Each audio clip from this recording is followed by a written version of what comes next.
everyone, welcome back to my channel. I'm Sakina and I'm a fashion journalism content creation student.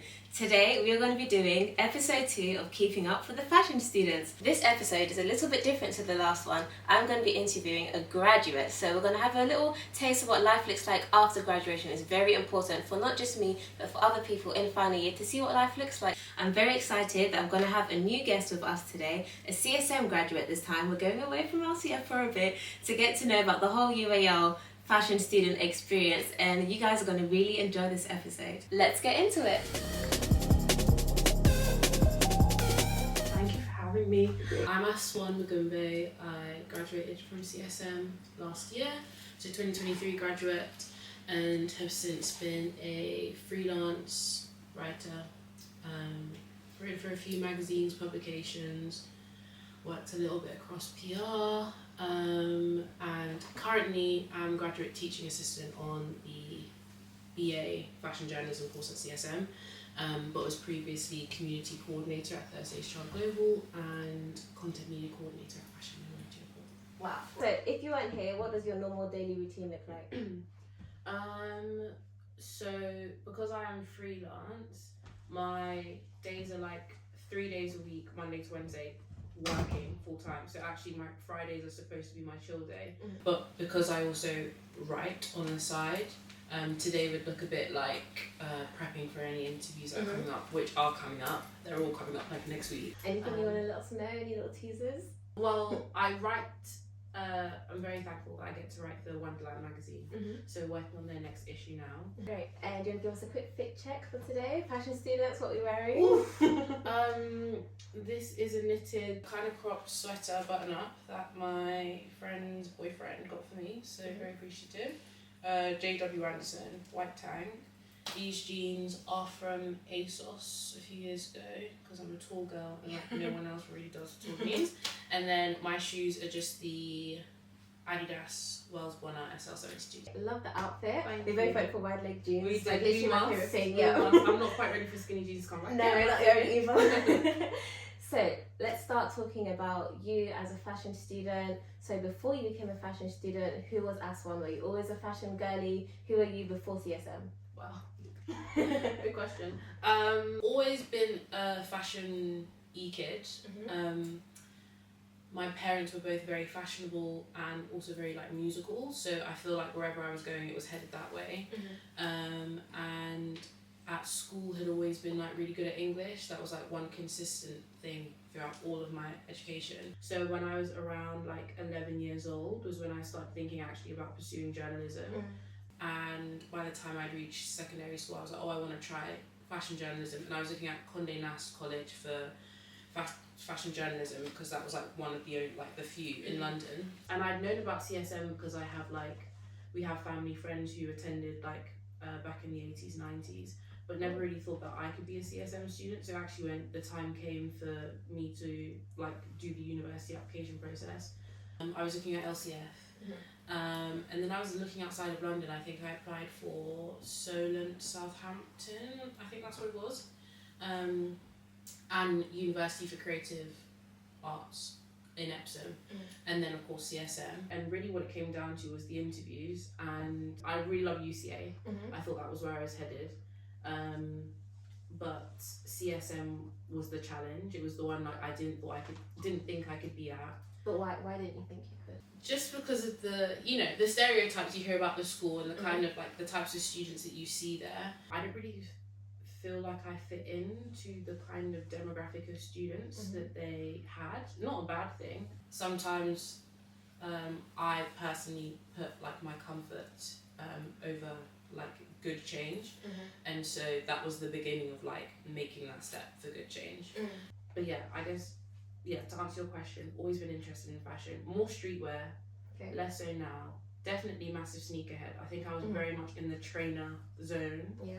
And that's very much influence of my dad. Great. That sounds like a really progressive journey.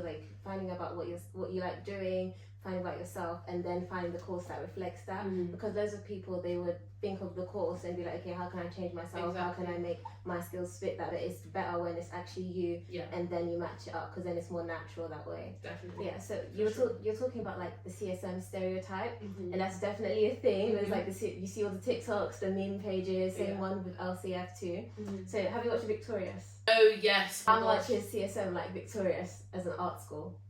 In terms of the quirky teachers, the cliques. I would say the teachers are quirky. Like, they're not even quirky. They're like, I might get in trouble for this, quite eccentric. But I think that's because they're allowed to be. Like, they have lived very adventurous and exciting lives and careers that have kind of nurtured the expertise that make them tutors at CSM. So that really actually doesn't faze me. The students, it's more so a little bit like, you know, I don't know, maybe it was a bit of no, it wasn't a culture shock, because the sixth form I went to had a very similar like cliquey dynamic to CSM, so I think it well prepared me for it. I think it's just a little bit like too cool for school. Do you know what I mean? Yeah, it's almost like you might make like I don't know, like a pop culture joke, and like someone might just stare at you blankly, and you're like, oh, I was like too internet for them, and you're like, oh. And things like, obviously there's kind of like the dress to impress, like the pressure to like dress well for uni. And I remember like in my first week I was wearing like Brandy Melville and like Weekday, and like I was so happy to have like my long shot bag that I like bought for this uni. And meanwhile people had like Chanel and Gucci, and I was thinking like, girl, just take it easy. And then by like the end of October, first term, I was wearing my Leavers hoodie from sixth form and tracksuit bottoms, because I literally was like, I just cannot afford to care anymore. So yeah, it was kind of that thing. But then you phase out of it, because honestly, CSM, the breadth of work that they gave us in that first term, and then first year was disrupted by COVID, but like that first term was so intense. I was just like, how can I maximize my input and then output as a student? In terms of the workload, or in terms of the workload, in terms of the projects we were working on, I think like we were working on 3 projects, and it was a cross-course collaboration. So we were working with like FHT and FCP. Could you just elaborate what? Sorry. So at CSM, the fashion journalism course comes under fashion communication. So my degree was fashion comms, fashion journalism, and the 2 other pathways on it are fashion communication and image and promotion, and then fashion history and theory. So yeah, we would collaborate a lot because we all came on fashion comms. Yeah, it's very similar with LCF. So I'm doing LCF fashion journalism, your CSM fashion journalism, and the same thing for my first term. We also did cross course units. So we worked with the styling, photography, creative direction. There were other ones too. Like we all mixed together, and it's a really good opportunity for like networking, meeting other people across the course. For sure, it's very important. Yeah. So another thing that's important alongside networking is like building your own portfolio. So what did you do to like build your own portfolio during your time? Or was it something that you thought was important, or was it mostly focused on assignments? That's a good question. I don't think I thought about my portfolio really until second year, when I knew I was going to be taking a placement year. I remember I did like a 3-day internship, or I tried to pick up work here and there. The last internship I did before COVID was that 3-day one with a brand that I really like. Which brand? It was called Très Rocher. When Billie Eilish was like kind of a little bit earlier in her musical, like her career, she wore it, the brand, and the founder, Madison, is an angel. She's so lovely. And so they were having a collaboration with Reebok, and it was based in London, so it was and Kaya Isaiah Jamal was one of the lead like talents on that, so that was cool. So yeah, and then obviously COVID, and then back for second year, and then placement year. I actually got my internship just before second year ended, and then it was from there that I started building my portfolio. But I was very conscious that like I was kind of restricted a little bit until I was like really pushing the writing front, because I wanted my portfolio to be writing. And I wasn't really writing until December of 2021. From then onwards. So if you're saying you were pushing the writing, if it wasn't writing, what were the other options for you? Or what were other people in your class doing? A lot of us actually were pushing writing as much as we could. people kind of just went based on their interests. So some people were working in music, some people worked in PR, some people worked in art galleries, and a lot of them are still in that now.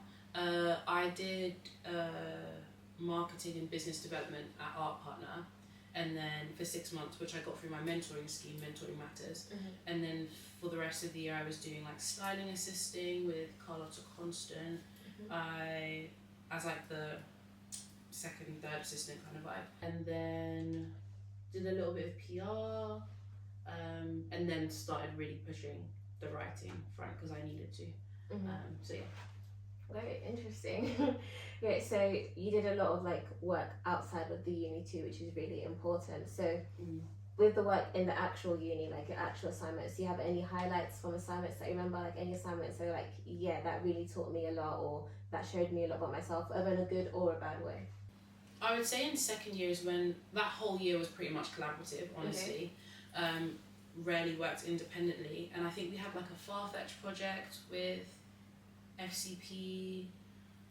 We had another we had to build an exhibition based on a photographer, and we worked on that with FCP and FHT, and that was great as well, just to kind of get thinking creatively. I think with writers, so much of our craft is the written format and how we paint a picture with that, but it's important to see how a stylist is painting the picture, the photographer is painting the picture, and art director. They all work together in that ecosystem. Exactly, and also how you can learn from them. So those were definitely two highlight projects. But actually, by the end of second year, we did the no, it wasn't self-initiated. What was it?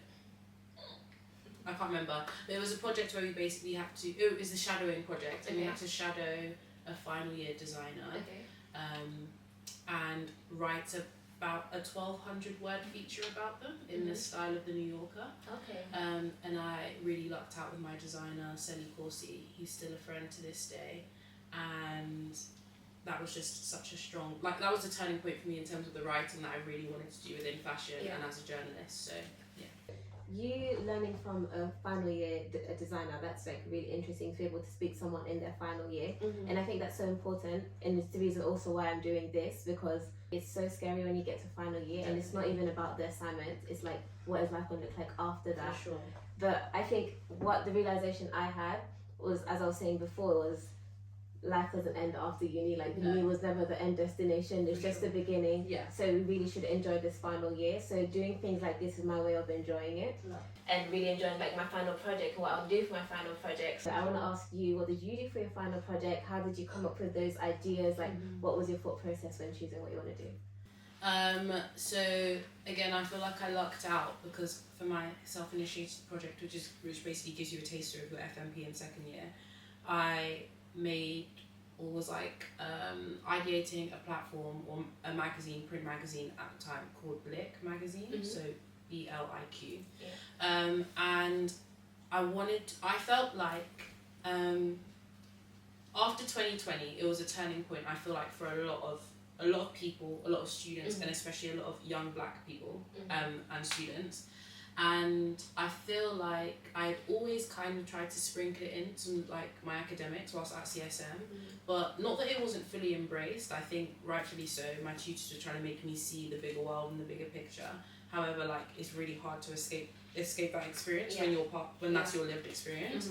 So I wanted to make a platform spotlighting young black creatives that I feel were maybe just not getting their due diligence and not getting their credit.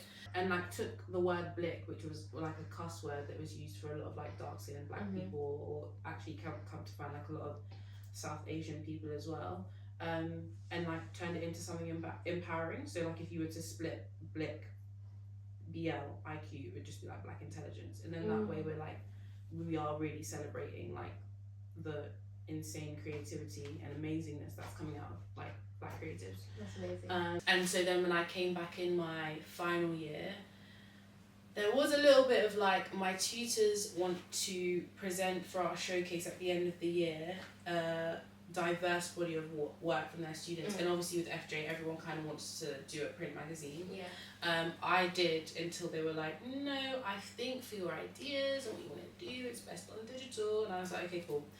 So I did a digital platform, which actually in the end worked really well, because my audience or demographic was like not just Black British London, but Black UK, like Black British. So having a website means like the link can reach wherever. The wider reach, yeah. Exactly. And I was able to do like video content on there. There was a lot of like photo visuals. I worked with an illustrator, graphic designer called Kirsty Tech, and she was at I think Sussex, University of Sussex maybe. So talented, and like I just feel like she got the vision for how I wanted those pieces to be like initially seen and presented. Worked with a really good friend, Tommy Day, on a photo editorial on like looking at the tracksuit and things like that, and like got to speak with, had 3 headline stories. One of them was an investigative piece on how drill music is policed in the UK. The other one was about Joe Casely Hayford, his legacy, the exhibition at the Missing Thread exhibition. Got to speak with his wife for that, and Andrew Ibby. So those were like huge honours. And James, my tutor at the time, also contributed to that piece. And then there was a 3rd headline story that I can't remember. But it was an interview. It was a Q&A with Eni Saber. Yeah, she's lovely. She's lovely. She was at Elle at the time. She'd been at British Folk before, and now she's at Face. So yeah, and yeah, I was really at the end of it proud of it, and thought I actually would continue it. But I think when you're like trying to like survive and like, you know, get into work quickly, then you kind of lose the magic and the essence and the momentum of your final major project. But maybe it's something that I can return to, but at the moment it's just my final major project. I just want to pick up on something when you're saying you kind of like lose the magic and the essence. So I'm just thinking, how did you keep that magic during lockdown? Because it's hard for students to even attend courses like in person, like to go to the lectures, go to all the seminars. So if everything is online and you're at home, how did you keep up that momentum when it seemed like everything else in the world seemed like so much bigger? How did you keep that magic? Yeah, it's difficult, I think. I don't know if necessarily that was sustained, really. It was hard to, like, you couldn't like get lost in the library. And you couldn't have conversations in person, really, or as easily. Even when we were back at uni, I guess later on in the year, it was very slow and like not everyone was there. And I think the magic, especially at a college like CSM, is your peers, it's your collaborators, and I wasn't seeing them for months. And for me, I think like genuinely what made CSM worthwhile, as much as it was like the experience and the learnings and like what you learn through doing, it was also massively the collaboration, if not all of it. And so yeah, I miss like being inspired by my peers and my friends, and like kind of essentially missing out on perhaps what they would have tapped into a little bit earlier if we didn't have those restraints.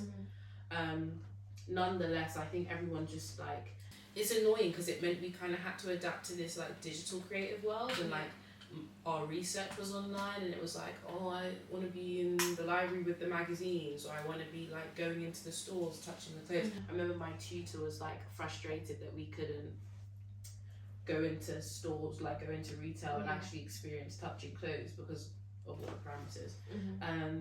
In the scheme of things, obviously with what was going on, that's not the end, like it's not the be all and end all, but yeah, I think there was less focus on magic, and like let's just try and do the best we can with the circumstances.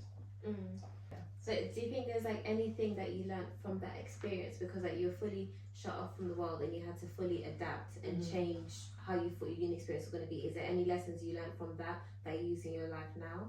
I feel like CSM as a college really pushes you to, or challenges your way of thinking like conceptually and creatively. But with then the pandemic, even more so, like the logistics now, and research was like, as an FJ student, you'll know like our research really cannot be predominantly digital. Yeah, we can't get primary. We need primary. Like we need good to talk primary. to people. We need to talk to people, preferably in person, because there's so much added colour you can get from like a conversation in person. Like, how are they holding their hands? How are their legs positioned? Like, are they a people watcher? That kind of thing. Do you know what I mean? And it's hard to get that on a Zoom screen. So now also, as we're like back in the real world, it's navigating or approaching like how can we get off Zoom as much as possible and I feel very blessed that like a lot of the features I've been able to work on since leaving CSM have been print, which is great. But you know, digital like fashion journalism also, what forms are they taking on, having to adapt to those? Like I've not yet had to do it as a writer, but like, you know, vox pops, those kind of like podcasts, like I mean, like in video interviews and all of those things, there's like a whole new breadth of journalism that we kind of have to think about now. So yeah, lots of adapting, I think. Yeah. So following on, like with your final project, what aspects of that was harder than you thought? Like you didn't expect it to be hard? Something that you maybe tell other people to prepare ahead of for? Probably building the website. Okay. I did that by myself. Was it the first time you did something like that? Yeah. Okay. And like I tried the digital portfolio thing on like a cargo, because we had to for second year, like a module. Never really worked for me personally, or like it didn't come out the way I wanted it to.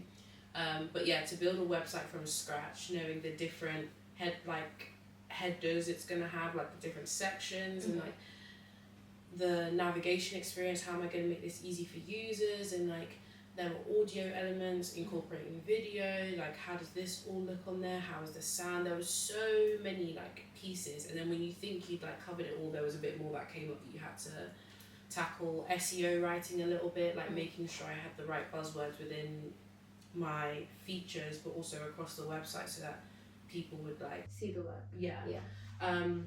So for me, I'd say it was really the digital design and building, because I got like quotes back from I guess UX UI like web designers, and they would be charging me like $2,000 and as a student, and I'm very thankful again I got the Farfetch scholarship for that year, which significantly helped me do my final age project, but it helped me get a new laptop because my one actually broke. Oh no. That's the worst thing for journalists, that you need a laptop. Especially Apple needs to do something like that. And also help me like pay my collaborators. A lot of them are friends and they didn't want to take pay, but I would at least be like, let me cover your food or travel and things like that. So I'm very thankful that it allowed me to do that and kind of get into the practice of like with your network, with your collaborators, paying them, and like, you know, a lot of the people I was working with were ethnic minorities. So yeah, it was that kind of thing. So but yeah, biggest like hurdle was the building the website from scratch. So that must have taken like a lot of your time, a lot of effort. So is there actually such thing as a work-life balance in final year? Or what does the balance look like for you? I feel like it also depends on the kind of person you are, like the worker you are. I would say I've only now learned what it is to be like an efficient worker. And as a student, you're kind of afforded like the time to just dilly-dally and do whatever. But I would say that, yeah, work-life balance, there wasn't much of one. And it was also when I was building freelance a little bit as well. So, yeah, I would say that it like work-life balance in final year, I mean, tried to have one. Like, I know my friends and I would prioritise like going out for dinners for our birthdays, and like after every crit, if we could, we'd go to the student bar and just have a drink to like decompress and stuff. But it kind of was limited to those like right after we presented the work, and then like birthdays and special occasions, because yeah, it's difficult otherwise. When you want to like when you, especially like honestly, if you know what you want, I wanted a first class. And if you enjoy what you do too. And if you enjoy what you do, and if you're trying to network and hustle. And I had one of my best friends, Anna, she's a content creator. She was also coming up in the industry, so a lot of our free time would kind of also be contributing to our creative like networking or work. But even just spending, she actually was so like, I appreciate her because she's really helpful. Like she'd be like, let's go to the park, let's go for a walk, and it's stuff like that you actually need to do, because you could be trapped in the library or at home just working. So yeah, it's encouraged to get a work-life balance, but logistically it might be a bit difficult when you're faced with it. Yeah, I feel like sometimes when people think of balance, you think like 50-50, it has to be equal split, but that's not always possible, especially if like you're trying to get somewhere. For sure. So like, no, I actually need to prioritize this right now. So maybe today I'm gonna give my 80% to you, and maybe 20% to myself. And like, even if all I get today is to watch one episode of, I don't know, my favorite cartoon, then like that's what I'm gonna do, and that's how I'm gonna enjoy myself. But I definitely think it's important to do, even if it's a 1%, thing for yourself, you need to give something to yourself every day. Every day. I would watch Married at First Sight Australia, the last at that time the 3 seasons. I watched them back to back, and that honestly got me through my 5 ways to put it. But it also means that like now I just naturally slip into an Australian accent. My thing right now is Love Is Blind, Habibi. That's my favourite. So good. It's so good. Have you finished it yet? Yeah, I finished it. I haven't finished it. I think I'm on episode 5. I love it so much. It's good to have like something to have like a break, an intentional break too. For sure. Because what I like to do, if I'm in uni, if I'm like the morning, sometimes I would stay like for the whole day. So when I go home, I'm like, uni is done. I did what I could for the day, and now I can actually relax, like, and enjoy watch a series. Because I don't know if this happens to you. Sometimes like I want to watch a series. I know I've done work, but I just don't feel like I can relax yet. Exactly. But I do think it's important to give yourself that time. Talk to your family, touch some grass, have some tea. Also, I feel like that really does begin on your commute as well. Like, don't be trying to like do any extra bits on like when you leave uni, you've left. Yeah. And so I would like listen to music or like try and read on the train just to decompress as well. But yeah, Love Island. Is there any this is an extra question, but is there any music that you feel like you would remind you of your time at uni? Because like I have playlists for very different moments in my life. Is there any song that like, oh, I used to play that when I was in uni, oh, this reminds me of my time in uni, or this summarizes the experience? Oh, I feel like I was hearing a lot of like reggaeton and like a lot of like electronic music, because one of my best friends was in like spin boot camp, so she was training to be a spin instructor whilst we were also doing she was also an FJ student. So I feel like there's a lot of that in there. But I think a lot of jazz is my consistent, so I'll always listen to Ella Fitzgerald, Frank Sinatra, like Nat King Cole, love them. And like Justin Bieber and Ariana Grande, obviously, because I'm a believer and an Arianator. But music is my constant, so there isn't one song. I have playlists tracking from like 2021 every month. So, I have about, I think I have like just over 400 playlists on Spotify. Like when I say I have a playlist for every single moment in my life. You've got one. Yeah. A storyteller right there. I have a true journalist. So talk about like music and mood. What would you say the mood was in final year, like amongst your peers in general? Was there like a drastic shift from year 1? Because in year 1 everyone comes in, you're focused on what you're wearing, you're excited, and then in year 3 you're like, okay, I actually have to make a life out of this. How was the mood in the class? Like how was that shift? I can't lie, I think in final year we were done. We unfortunately with the bare minimum, honestly, but we were a bit too ambitious obviously for the bare minimum. But our class admittedly had gone through a lot, like as we had suffered together for a bit. And so we'd gone from first year, we'd actually been like immediately cliquey, but by final year I feel like we were a bit more collective. We spent that is the most time I've spent with my class as a whole. And granted, a lot of us were also working part-time, but there was this kind of like solidarity, or just like there was kind of like a family essence with our class, I feel anyways.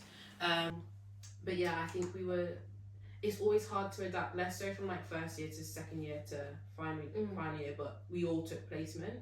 So it was adjusting to that as well, like coming back from working like basically 9 to 5s to then doing uni, and so it was that kind of adjustment. But we just tried, I think that is when we became efficient like workers, like work smart, not hard. Like I do a bit of both, obviously it's the balance thing again, like 80-20, 75-25, whatever. But I think like that so many added factors had happened by the time we reached final year that we had to work efficiently and smarter. But yeah, we all believed in our ideas, we were very passionate, but we were also like definitely tired and done. Like 4 years of uni is a long time. I can't imagine how like dentistry and like medicine students do like 6, 7 or law. You know what I mean? I'm like, creds to you. You guys are actually saving the world. But like, yeah, so for us I think it was just that we were a little bit not worn out, just a little bit tired, and we're looking forward to just being done with this chapter, and I think we all did really well by the end of it. Do you remember what pressing submit felt like? I cried. Oh. I genuinely cried. I was literally so relieved. Were you at home, or you just had like a whole set up? I was actually getting ready for my showcase because I had an extended deadline, and I was just like, I said a prayer and I was like, thank you God for this whole experience, and like I'm surrendering this now, and hit send and just sat with it for a bit and was like, and just started crying, and then had to go get ready for my showcase. And then that felt full circle, because you never have like parents' evening you don't have parents' evening at uni, but that was when like my mum and my dad met my tutors and like my friends, my peers, like, and it was just so full circle. And like Sally Corsi, the designer for my shadow drawing project, I wore one of his pieces, so it felt like complete. It felt complete. So yeah, very thankful. I think it was a beautiful day, and then obviously you have to wait for graduation, but that sounds amazing. It was. I'm excited for you. You're gonna love it. Like genuinely, it's just the perfect way to just surrender and let it go and be like, thank you LCF, thank you university. We're done. The most important question that so many of my friends have also been asking me about graduation day: heels or flats? Oh. Definitely heels. Sorry, girls can suffer. Girls, it's for two, like 30 seconds. Put the heels on. It's very quick, but also you're not in them for 30 seconds. You're in them before you get on, before you're sat, whilst you're sat, but when you're prepping to go on stage, whilst you're on stage, then you're coming off stage and you're back in your seats, and then you're outside taking pictures. So you're in them actually for a good 45 minutes to an hour, I'd say. What heels did you wear? I have these like match and match dupes that just went with my outfit. So I wore those. They're a bit, I don't know what they are, maybe a 3. I don't know inches because I don't wear heels. Sorry. Okay, just for that one day. Just for that one day. The next one will be engagement, and then after that, wedding. Definitely heels for ceremony. Why not? You've really earned it, so just go big. Or go home literally. And then I changed into, I had like flat boots, which complemented the outfit still, like riding boots kind of vibe. And I wore those when we like went to the pub with our families and stuff, and like for the rest of the day. Did you do like a little wave on the stage, a little catwalk? So I actually, and to this day, I'm still trying to get this photo because I've lost my UAL email account now, so I've lost the password and I forgot to get the. Anyways, a few people cheered for me beyond my family, so I literally went like, who are you? Who's that? Thanks for the support. Thanks for the support, but who was that? And then obviously peers. And then so I went like, oh, like a little shoulder shrug, and then our tutors were on stage as well, so I like blew them a kiss, waved, and then just walked on stage. Oh, cute. And could you describe your outfit? Bless my poor mother, and she's not poor, like my mother is not, do you know what I mean anyway? But bless her, basically. She really wanted to make my dress for graduation. We were going to do like an ode to like my Ghanaian heritage, because I'm half Ghanaian, half Sim. So you had this beautiful kente cloth, got it from Shepherd's Bush Market. She's like, Aswan, I'm making a graduation dress. I said, cool. Girly works hard. Left it until the week before graduation to start, and genuinely graduation day for her was maybe 36 hours long, because she stayed up all night the following night before trying to finish it. Anyways, we get to graduation day and she's like, she looks at me, and I also bought a backup that from Vinted. I bought an Odd Muse dress, the white one, like that was like didn't fit, didn't zip in the back, and I was like, okay, so we've lost my backup, so mum, no pressure, but pressure. And then she looked at it and she's like, my daughter's not walking down her graduation like this. I was like, so what am I wearing? So we just had to wait on the day, on the morning. Oh, as in an hour before we had to leave. And we live West London, and graduation is Embankment basically. It's not the South Bank Centre, it's the. Wait, it was South Bank for LCF, I don't know if it's the same for CSM. Maybe it's South Bank. It's like a yellow building. Probs. I don't know. There's like a River Thames, I think, near it, and a bridge. Yeah, sure. Yeah, I think that's South Bank, yeah. I think is it South Bank? Sure. So I ended up wearing this dress I had from, I don't know, it was a black dress, but it had a nice like little like it kind of went out here, and it was ended above my knee, and then I had a cropped long sleeve white shirt, so I just put it over that, so it was kind of like a collared black dress. It was like a mix and match, but it looked cute with the heels then, and it looked fine. It was white and black, can't go wrong. Our graduation cape is like pink, and so it complemented it well. So she looked cute in the end. It's actually fine. I was like, do you know what, as long as my like nails are done. I don't really care. What nails did you have? I had classic French white tip. Okay. Of course. A for effort. And shout out Mumsy. Shout out Mumsy for real, like, she's not returned to that dress since actually, I think it was too sore a subject. Okay, so now we all have the heads up, guys. If you're making your outfits, get done before. 3 months. 3 months. And what is something else no one tells you about graduating? Why do we have to pay? Sorry. I'm so sorry. No, literally. Genuinely, I remember that day when the email came in. Tickets cost, and my parents are like, "Sorry, you just paid for the education. You just paid for 4 years of education. Days. Like that's not including the 6.4% interest rate on the top. And now you want me to go and pay £26 or whatever it was per ticket." And then for the gown too and everything. For the gown too, I was like, that's really cheeky. Mm-hmm.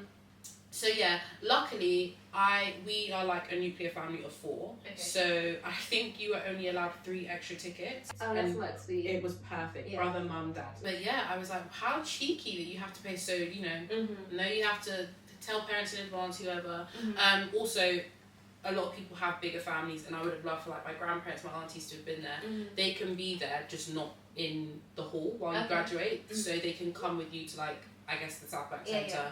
They can be around the area. They just can't come in. Yeah, we were told there'll be like some like live screens outside. Yeah, exactly. And then I got my photos done after my graduation ceremony as well. Mm-hmm. Just like sometimes the photographer is not really advocating for you. So in my photo, they're like school photos, they're like next. I'm like, I want to see it. Yeah, but my earring, which is they were really nice, is tucked into my collar. And he couldn't tell you that. And I just know if I had a certain photographer, that wouldn't have been the case. Mm. And my dad was being my dad, so he's getting photos on his iPhone. Mm-hmm. But the professionals, like, anyways, it's fine. That's what I would say. Just make sure, check the collars, check the earrings. Small things. Yeah. Like, bring a glam tee. Yeah. Bring a glam tee. And then, but you have to pay. So, do you remember what thoughts were like going through your head as you were standing waiting, like right before they called your name? Like, what thoughts were going through your mind right before you walked and as you're walking? Honestly, initial thought was I really pray to God that they pronounce my name correctly because they better. Did they? Yes, they did. Great, Thank God. So yeah, bar them pronouncing my name correctly. I was also just thinking, because you really do have to remind yourself, like, what an achievement. Like, this is the final, like, you've got your certificate now, you've got your degree, and I feel very blessed that, like, within my family at least, I was the first grandchild to have gone to uni, completed it. My parents have degrees, but in terms of, like, grandchildren, I was the first, and I was, like, my only late grandfather didn't get the opportunity to see me through to this point, which for him would have been a dream. So I was just feeling very, very blessed. And you have to remind yourself that, like, it's an incredible feat to finish university. Like, this is a big deal. Yeah, like, it is a big yourself deal. Up. Yeah, 100%. Like, think about all the years, like, because 3 years, it does, most people say, it goes by quickly. Like, it does go by quickly, but every single day matters. Like, every single day where you're doing the work, like, you think about the days where you were fully motivated, the days where it was just you and your laptop at like 3 a.m. and you're trying to submit, or something crashed or something didn't save. Like, that happened to me in first year. But it's like, it's all those small memories, and the memories that some of them you won't share, some of them it was just you. Yeah, literally. Where you have to remember as you walk across stage, like, this is a big deal. Yeah, like, it's actually worth it. Every hurdle to get there. So even if they make you pay to go to your graduation, it's worth it. Yeah. So after you walk across the stage, it's now like, okay, I'm a big girl now. I saw this TikTok and it was like, after school, you're not on holiday, you're just unemployed now. Yeah, literally. It's the real world. So were you more nervous or excited? Like, which emotion was bigger for you? I wasn't necessarily excited. There was an element of like, I feel like I wanted to do freelance, so I was just trying to navigate like how I could keep up. My next question. How I could keep up the momentum. Maybe a little bit of nerves, but also I was just thinking on graduation day, this day is going to be so long, and then tomorrow I'm back to nannying an 8-year-old who literally loves to terrorize me. So I was just thinking, let me get through the week. And I think after university, just take it day by day, week by week. Like, don't try to think too much of the bigger picture, because you will make the like necessary steps to get there, for sure. Yeah, I think that is important, because if you think about it, I mean, it's always good to plan ahead, but if the planning and the foreshadowing is what's giving you anxiety and making you feel overwhelmed, you need to stop that. That's definitely something I was thinking. Like, literally, throughout the summer I was fine, and then when it came to September, and then you see other kids are going to school, and we still have a month before, and I'm like, oh wait, like, what was I supposed to do? I don't know what to do yet. You're just sitting there, literally just frozen. And then I literally thought of my final, well, I knew I wanted to do my final project for a long time, but my actual dissertation, I only thought of that 3 days before we started final year. So I was like, the whole summer I was like, okay, what am I supposed to do? Yeah, real. But then I just had to sit with myself and be like, okay, what do I actually like doing? We need to have a key about what you're doing. I want to know. Okay. So for my dissertation, so I wanted to do something about social media. So I'm doing my dissertation on how much social media has changed the purpose of a fashion show. That's so good. Really excited. You'll have to send it over. I'd love to read it. Oh, definitely. Yeah, thank you. Thank you. Okay, so let's get back to some questions. Outside of uni, you're now working freelance. Are there like any favourite projects you've worked on so far that you really loved or that you're really passionate about? I love working with Wonderland. I love writing for them. How would you describe Wonderland to someone who's ever heard it? So Wonderland magazine, I feel like it's like a magazine for the fans, but it covers like fashion, music, culture, sport. And I think that it really taps into like the fun and the buzz of like these really talented individuals. And the first ever piece I wrote for them was the Lola Brooke cover story. And that was just a great opportunity, but like I got to have so much fun in terms of like painting the picture of Lola Brooke. So I love working with Wonderland. From some of my other jobs at Fashion Minority Report, we've just recently launched the Big DEI podcast, which is hosted by our founder Daniel Peters. So I've been working with him on that for the last year, and it's been great to see that come into fruition and like the logistics of that. And I don't know, with Thursday's Child, my role was a lot of like with the unrepresented artists, photographers, directors we would work with. It was like making sure that they got good opportunities, and I was able to onboard like a few people onto the platform, like Arsenal, who I love, I'm an Arsenal girl. Basically 2 friends, one who is on the Thursday's Child platform, the other one who isn't, were able to work with Arsenal on 2 quite big like visual jobs. So one was the Labrum show, and the other one was their Black History Month campaign. And I was able to like help facilitate that happening. So things like that as well, where you just get to celebrate others' work that you actually genuinely love and admire too. Yeah, I think that's really, really cool, because not everyone gets to enjoy the actual work that they're doing. And I think it's so special to actually be able to not only go to uni for a course that you actually like, but then to actually do that. Because those are people, you either go to a uni that you didn't want, or you go to do a course that you didn't want, but to do the course that you want and then actually make a career out of it, it's so special, because the majority of our life we do actually spend at work. Like we work 9 to 5, 5 days a week. So to actually have time to do something you want, I think that's so special. And definitely something you shouldn't take for granted. For sure. Even if it's like, so like the Thursday's Child job and the FMR job, they're not necessarily like fashion journalism, but they're still like, they can still be linked in, like they work together really well. And so I think it's even finding those jobs that just pair well with what you want to do. Like everything is actually a stepping stone to where you want to get to. Yeah, I think a good way to find those type of jobs that link with other things is thinking about the skills that you have that are, what's that word? Is it transferable skills? Because when you have the transferable skills, it's like I don't just have to do that one thing. It can mix for so many other things, and that's what I love about my course. So with our course is fashion journalism, but they broaden it out to fashion communication. So it's like, how do you operate in the whole wider landscape? It's important.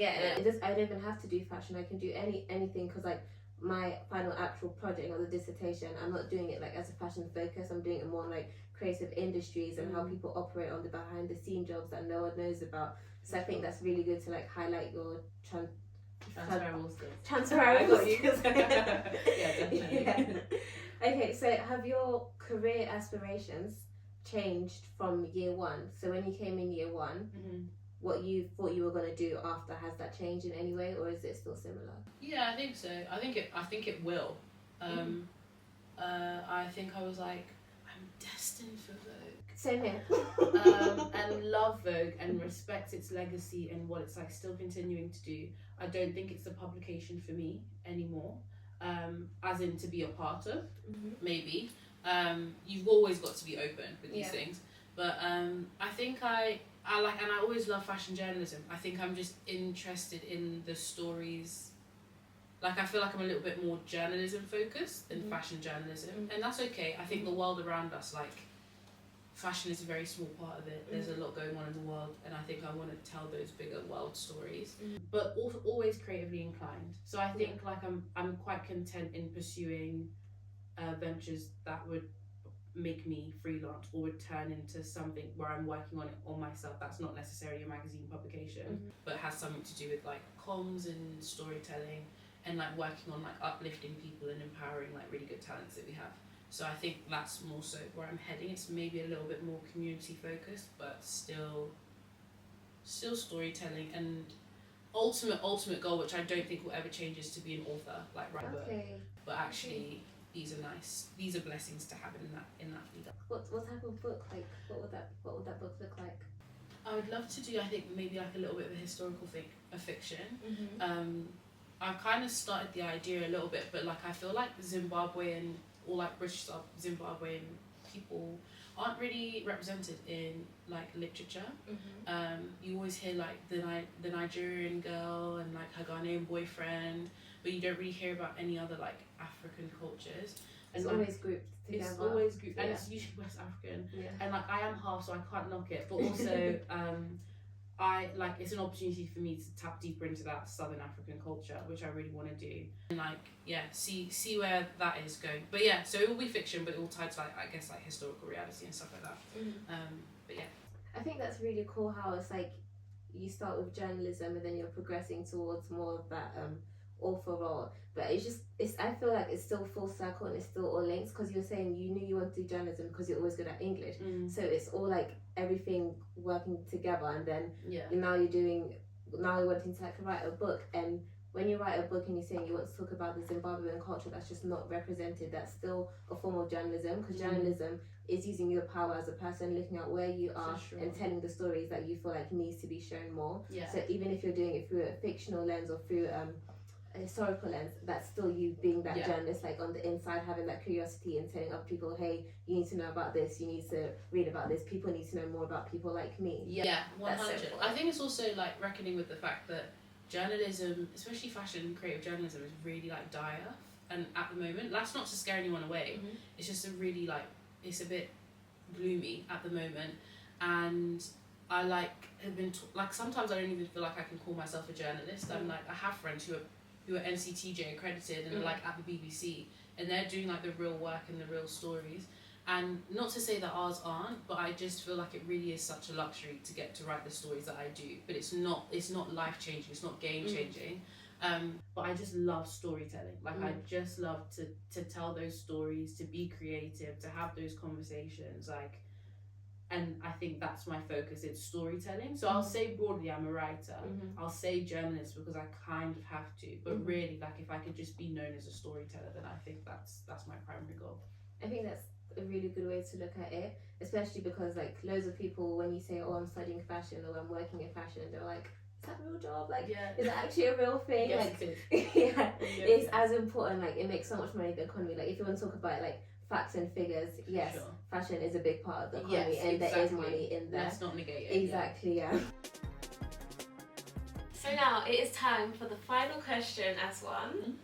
This is keeping up with the fashion students, reflecting on your journey as a fashion student. We talked about the good, the bad, the ugly, and the most trendy. Now, what memory from fashion uni brings the biggest smile to your face? Oh, what a question. Whoa. Take a minute. I don't think it's a specific memory. I think it's just remembering the, like, with my classmates, who they were in first year and who they are now, and genuinely I couldn't be like prouder of a group of people. I just think that growth, whether professionally or personally, is so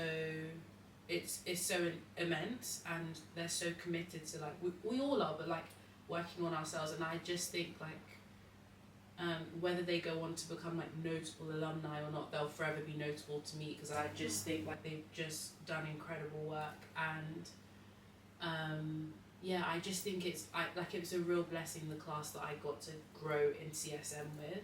And then I guess like a memory that I get to relive like every day is the fact that I left university with best friends. I think that's an underrated blessing as well. Yeah, some of my closest friends to this day, 3 of them, are from university, and like I wouldn't trade that for the world. Like, it's those relationships as well that nurture your ambition, like career wise, but also just in life generally. Like, they've really become like shoulders to lean on. So it's very relational.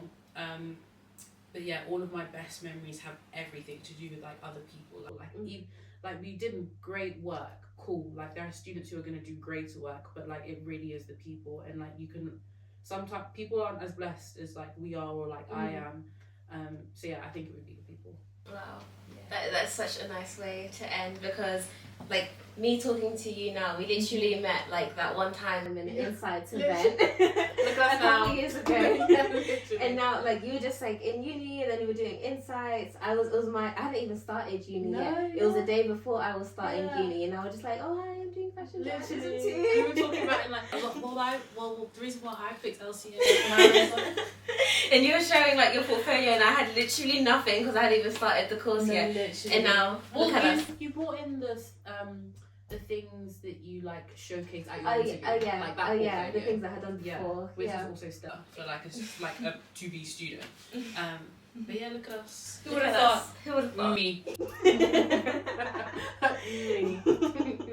Well, thank you so much for joining. Honestly, thank you so much for your time. This has been great. I'm sure everyone watching would have learned a lot. I'm learning a lot, literally just listening to you and taking loads of tips. I'm looking forward to now my final year. This has calmed me down a lot. Good. Like, I said this already, but like a couple of weeks ago, I was just like in my room, and I was like, I really need to have like to calm down on how what life after uni feels like. And I was like, okay, let's look at the people who are doing it. Look at the people who finished. I was looking at my sister. I was looking at you, and I was like, okay, it's all right. Like, it's gonna be okay. It will be so genuinely. It will be so. The hardest thing I've had to deal with since uni is a situationship.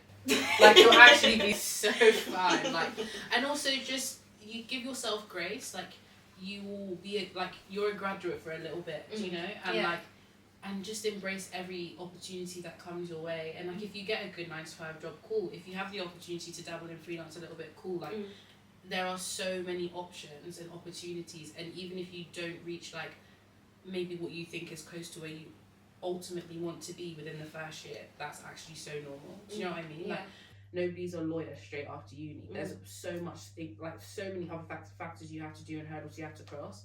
But like, just celebrate that you did uni. You did it at a really great uni for what you want to do, and you just put in so much great work, and like, you just have to celebrate for as long as possible, because you don't know when that next opportunity, blessing, like next milestone will come.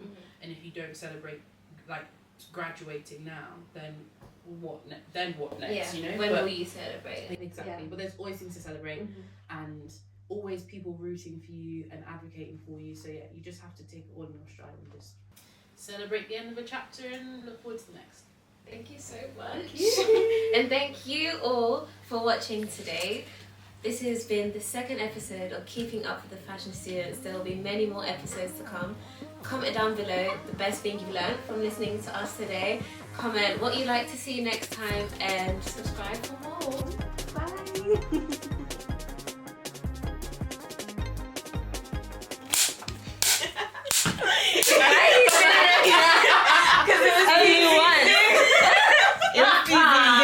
No, wait, I need to like, I'm so it needs to be like, damn.